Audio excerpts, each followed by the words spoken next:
Hello everyone. आप लोगों को कुछ दिनों पहले हमने जो है एक वीडियो दिया था अजीम प्रेमजी स्कॉलरशिप को लेकर के, जिसमें कि आप लोग अप्लाई कर सकते हो जो भी ग्रेजुएशन कर रहा है या फिर जो है बीएड कर रहा है, डीएलएड कर रहा है, कोई भी प्रोफेशनल कोर्स जो अंडर ग्रेजुएट है, ग्रेजुएशन के लेवल पे आता है, वो कोई कोर्स कर रहा है तो इसमें अप्लाई कर सकते हो। इसको लेकर के आपके बहुत सारे क्वेश्चंस है, बहुत सारे कंफ्यूजन है, उस पर हम बात करेंगे। और अगर अभी तक आपने उस वीडियो को नहीं देखा है तो जाकर के वीडियो देखिए, और आपने फॉर्म नहीं भरा है तो आप फॉर्म उसको भर सकते हो। तो फ्रेंड्स, चैनल पर पहली बार विजिट कर रहे तो चैनल को सब्सक्राइब कर लेना, बेल आइकन को हिट कर देना। यहाँ पर आप लोगों को हर तरह के स्कॉलरशिप के बारे में इंफॉर्मेशन, आपको बीएड, डीएलएड, एमएड, सीटेट, इन सभी के क्लासेस, सभी चीजें आपको प्रोवाइड की जाती है। सबसे पहले तो मैं आपको बता दूं, ये है साइट जो है कि अजीम प्रेमजी स्कॉलरशिप, जो ये निकला हुआ है, जिसको आप लोगों को फॉर्म भरने के लिए हमने बताया था। यहाँ पर क्वेश्चंस आप लोगों के आ रहे हैं बहुत सारे, जैसे कि मैंने यहाँ पर वीडियो लिया हुआ है अपना।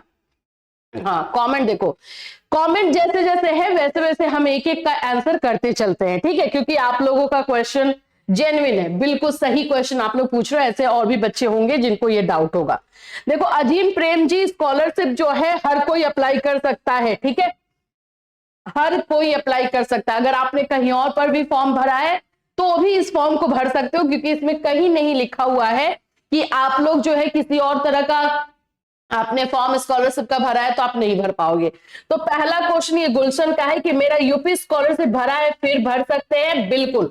देखो, इस तरह की जो स्कॉलरशिप आते हैं ना, जैसे एसबीआई का आ जाता है, अजीम प्रेमजी का हो गया, एचडीएफसी बैंक का हो गया, ये हम आपको लगातार बताते रहते हैं। इस तरह के जो स्कॉलरशिप होते हैं, इसमें जरूरी नहीं है कि हर बच्चे को मिलेगा। ये नंबर ऑफ कैंडिडेट सिलेक्ट करते हैं और उसके बेस पे देते हैं। तो इसमें किसी तरह का कंडीशन नहीं रखा जाता है कि आप लोग जो है दूसरा कोई स्कॉलरशिप भरे हो तो इसको नहीं भरोगे। ठीक, क्लियर है? तो बिल्कुल आप भर सकते हैं, चाहे आपने यूपी स्कॉलरशिप भरा हो, चाहे आपने एनएसपी भरा हो, कोई भी स्कॉलरशिप आपने भरा है तो आप ये अजीम प्रेमजी वाला जो है फॉर्म डाल सकते हैं। ठीक, चलिए सेकंड क्वेश्चन में आते हैं। सेकंड क्वेश्चन बहुत इंपॉर्टेंट है, मुकेश कुमावत का है। मैंने इसके फर्स्ट चरण में फॉर्म भरा था, अभी तक मेरे एक भी रुपया नहीं आया है। सबसे पहले तो बात यह है कि अभी जो फर्स्ट चरण में, मतलब फर्स्ट फेज में जो ये सितंबर अक्टूबर वाला आया था, उसमें की अगर बात कर रहे हो आप लोग, डेट आप लिख देते ना मुकेश तो थोड़ा मेरे लिए ज्यादा इजी हो जाता। लेकिन मैं फिर भी बता देती हूँ कि आप लोगों को साइट पर भी मैंने बताया था यहाँ पर कि पैसा आया है। अगर आपको नहीं आया इट मीन्स कि आपका जो है शॉर्टलिस्ट नहीं हुआ। जैसे मैंने बताया कि ये लोग जो है नंबर ऑफ कैंडिडेट्स को सिलेक्ट करते हैं, उसको देते हैं, हर बच्चे को जो है नहीं मिलेगा इसमें, ये मैं बता देती हूँ।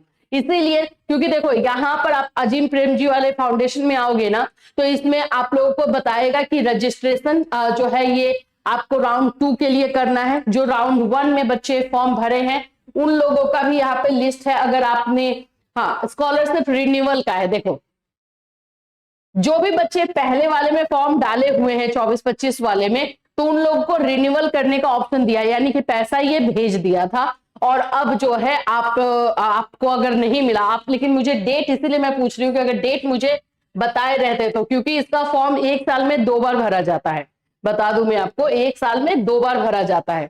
अगर ये आपने 24-25 सेशन में फॉर्म भरा है और आपको पैसा नहीं आया है तो फिर तो आपको नहीं आएगा, सिंपल, ठीक है, क्योंकि उसमें आपका जो है शॉर्टलिस्ट नहीं हुआ होगा।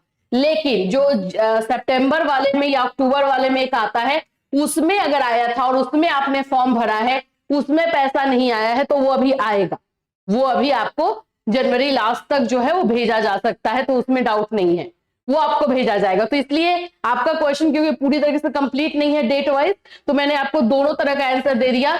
अगर आप 24-25 के सेशन में भरे हो तब तो आने का चांस नहीं है, लेकिन अगर आपने सितंबर अक्टूबर जो 2025 में फॉर्म आया था, जिसके बारे में भी हमने आपको अपडेट दिया था, तो उसमें अगर आपने भरा है तो वो आ सकता है, अभी वो खत्म नहीं हुआ है, वो भेजा जा सकता है। ठीक है, यहां पर अभी जैसे कि अभी जो बच्चे भरेंगे, अभी जो जनवरी में बच्चे भरेंगे, तो इनको थोड़ी ना है कि जनवरी की जनवरी में आ जाए, फरवरी में आ जाए, इनको पैसा अप्रैल तक आएगा।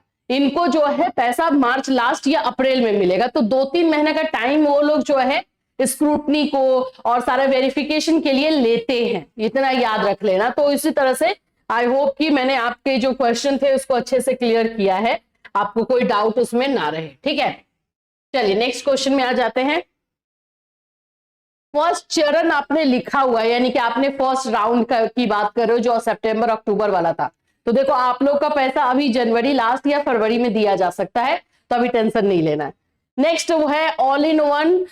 मैडम अगर मैरिड गर्ल है तो क्या वो भर सकती है, अगर तो फादर का नाम होगा या हस्बैंड का, कहाँ, प्लीज हेल्प मी। सबसे पहली बात कि आप मैरिड हो अनमैरिड हो ये क्राइटेरिया इसमें नहीं है। आप ग्रेजुएशन कर रहे हो, आप जो है बीएड कर रहे हो, मतलब ग्रेजुएशन लेवल का ही कोर्स कर रहे हो, तो आप इसको भर सकती हो। हाँ उसमें आपका हस्बैंड का नाम जाएगा पूरा, ठीक है। पैसा रिटर्न भी लेता है, पता चला 30,000 के बदले घर जब्त ना कर ले, ऐसा कुछ नहीं होता है, ये सब गलत बात है। ये लोग जो पैसा लगा रहे हैं कोई अपना पैसा थोड़ी ना लगा रहे हैं। बिजनेस, जो भी लोग भी बिजनेस कर रहे हैं उन लोगों को अपने बिजनेस प्रॉफिट का जो प्रॉफिट मिलता है उसका कुछ परसेंट जो है सोशल वर्क में लगाया जाता है, ठीक है। वही यहाँ पे, क्योंकि ये गवर्नमेंट को इनको दिखाना है, ये बात याद रख लेना, ये इनको फ्री ऑफ कॉस्ट देना है, ठीक है। तो ये वहां पर जो है किसी भी काम में इस तरह के सोशल वर्क में वो पैसा लगाते हैं और वो गवर्नमेंट को दिखाते हैं कितना पैसा जो है मेरा इतना प्रॉफिट हुआ था, इसका 1%, 2%, 0.5% मैंने इस काम में जो है लगाया है, तो वो इनको दिखाना पड़ता है। तो ऐसा नहीं है कि घर जब्त हो जाएगा, ये गलत बात है। सेमेस्टर 2 का रिजल्ट तो नहीं आया है तो भर सकते हो। देखो इसका रूल क्या है, इसका मेन रूल यह है कि आप जो है करंट सेशन में होने चाहिए, यानी फर्स्ट ईयर में होने चाहिए। सेकेंड ईयर वाले इसमें फॉर्म नहीं भर सकते हैं, पहले बता देती हूं मैं, जो सेकेंड ईयर में चले गए हैं वो इसका फॉर्म नहीं भर पाएंगे, ये करंट सेशन देखता है। दूसरी चीज है कि एसबीआई वाला एक स्कॉलरशिप हम आपको बताते हैं, राइट, वो अभी आप चैनल पर जाकर के देख सकते हो, अभी डेट खत्म है, फिर आने वाला रहेगा, हर साल 2 आता है। तो एसबीआई स्कॉलरशिप में जो ऐसा नहीं है, एसबीआई स्कॉलरशिप में सेकेंड ईयर वाले भी फॉर्म भर सकते हैं, सेकेंड सेमेस्टर थर्ड सेमेस्टर में हो वो भी भर सकते हैं, लेकिन इसमें नहीं है। इसमें है कि आप तो जो है फर्स्ट ईयर में ही होने चाहिए, ये इसका जो है रूल है, ठीक है।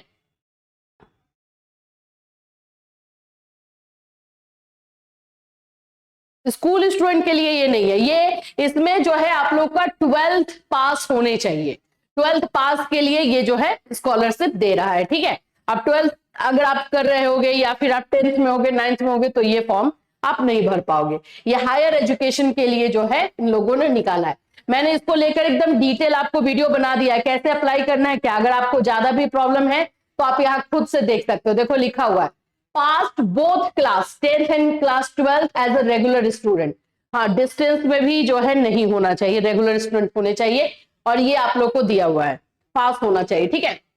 और ये भी देखो सेकेंड रूल देखो, have taken admission in the first year, academic session देखता है, आपका फर्स्ट ईयर में ही जो है होना चाहिए, तभी आप फॉर्म डाल पाओगे। क्लियर है ना, ये सारी चीजें आप लोग को आई होप क्लियर होंगी। जिन्होंने अभी तक नहीं भरा है अभी भर सकते हो, 31 जनवरी इसका लास्ट डेट है, 31 जनवरी तक आप इस फॉर्म को डाल सकते हो। फॉर्म जो है देखो ये सारा प्रोसेस है, रिन्यूअल अगस्त में होता है, अगस्त से दिसंबर के बीच में जो है ये आता है, आप लोग का रिन्यूअल का आएगा ये वाला जो फॉर्म भरेंगे। देखिए इसमें मैं आप लोग को बता दूं, फॉर्म इसका राउंड 2 जो है अप्रैल में होगा स्कॉलरशिप का, और ये आपका पैसा, ये वाला जो पैसा है आपको मार्च अप्रैल में मिलेगा, एकदम ये दिमाग में लेकर के चलना है। जो राउंड 1 में भरे थे, जैसे कि यहाँ पे दिखाती हूँ, सितंबर में निकला था ये, तो उन लोगों का जो है आप लोगों का जनवरी लास्ट तक पैसा आ सकता है, ठीक है, ऐसे ही रहता है। या किसी किसी को जैसे जैसे शॉर्ट लिस्ट हो रहा होगा वो मिल भी रहा होगा, लेकिन मैं ये बताती हूँ सभी को पैसा मिलेगा ऐसा जरूरी नहीं होता है। बहुत इन लोगों को इतना पैसा लगाना है तो उसमें उनको इतने कैंडिडेट्स मिल गए, उसमें उन्होंने लगा दिया तो बस हो गया उनका, वो सारे बच्चों को दे, ये इनका मैंडेटरी नहीं रहता है। इसीलिए इसमें ये रूल नहीं लिखा गया है कि आप कोई दूसरा अगर स्कॉलरशिप फॉर्म भरे हो तो इसको नहीं भर सकते हो, इसको बिल्कुल भर सकते हो। मैं तो बोलती हूँ इतने जितने स्कॉलरशिप आते हैं सभी फॉर्म डाल देना चाहिए, ताकि किसी ना किसी में मिल जाए तो आपको बेनिफिट हो जाए, है ना। चलिए इस तरह के और भी स्कॉलरशिप आते रहेंगे, अभी आपको और मिलेगा, मार्च अप्रैल में अभी और स्कॉलरशिप आएगा, तो उसके बारे में हम अपडेट आपको देते रहेंगे। फिर मिलूंगी, till then take care everyone.